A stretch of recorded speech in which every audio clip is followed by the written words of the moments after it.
nasalawo okuwaabira omusango Pulezidenti Yoweri Kaguta Museveni.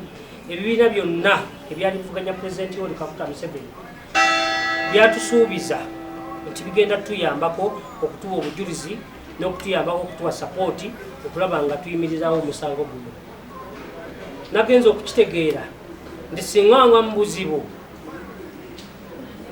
ne batampa sapooti era nga ne sapooti baganya okugimpa, bagenda kunsaba bbiiro okulaba nga nyimirizaawo application gye nabadde nsabye okukebera biometric machines.